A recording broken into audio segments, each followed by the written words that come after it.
ये एलुसेंट की जी के एन टी एस की सीरीज, इसमें हम देखेंगे 10 पॉइंट। तो ये हिस्ट्री क्वेश्चन है बिम्बिसार। बिम्बिसार फाउंडर है हिरण्यक के डायनेस्टी के। बिम्बिसार हिरण्यक के डायनेस्टी। बिम्बिसार किसके कंटेम्प्रेरी है? गौतम बुद्ध। गौतम बुद्ध और बिम्बिसार का टाइम एक ही था। इल्तुतमिश, ये अच्छा क्वेश्चन है। इल्तुतमिश ने इंट्रोड्यूस किए थे सिल्वर कॉइन जिसे कहा गया टाका, एंड कॉपर कॉइन जिसे कहा गया जीतल। तो ये पूछा था कि सिल्वर कॉइन और कॉपर कॉइन किसने इंट्रोड्यूस किए? दिस इज इल्तुतमिश ने इंट्रोड्यूस किए, लागू किए इन्होंने ही। उससे पहले सिल्वर कॉइन और कॉपर कॉइन का सिस्टम चलन में नहीं था। सिल्वर कॉइन मतलब टाका कहा गया, और कॉपर कॉपर के कॉइन को कहा गया जीतल। इंट्रोड्यूस किए इल्तुतमिश ने। फ्रांसिस्को डी अल्मेडा, ये मॉडर्न हिस्ट्री क्वेश्चन है। ये पुर्तगाली थे।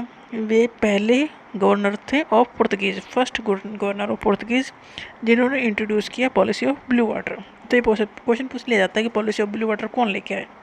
तो फ्रांसिस्को डी अल्मेडा लेके आए। Jupiter is the biggest and Mercury is the smallest planet of our solar system. ये ज्योग्राफी का क्वेश्चन है।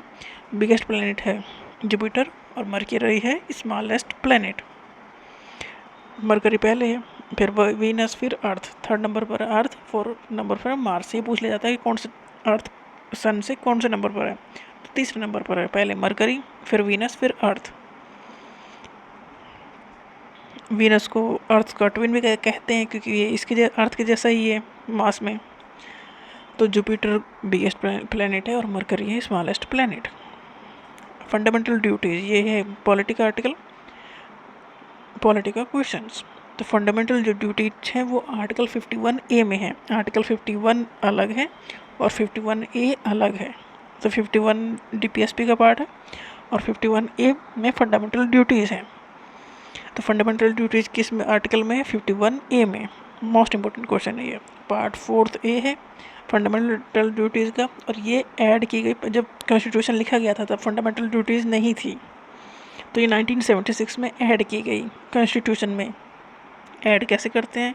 अमेंडमेंट के थ्रू। तो ये जो अमेंडमेंट था ये 42nd कॉन्स्टिट्यूशनल अमेंडमेंट था जो कि 1976 में आया। तो फंडामेंटल ड्यूटीज़ इनिशियली जब कोई कॉन्स्टिट्यूशन लिखा गया तब नहीं थी, बाद में ऐड की गई 42nd अमेंडमेंट एक्ट के थ्रू 1976 में। आर्टिकल है 51A एंड फंडामेंटल ड्यूटीज़ का जो पार्ट है कॉन्स्टिट्यूशन के किस पार्ट में है? पार्ट है 4A।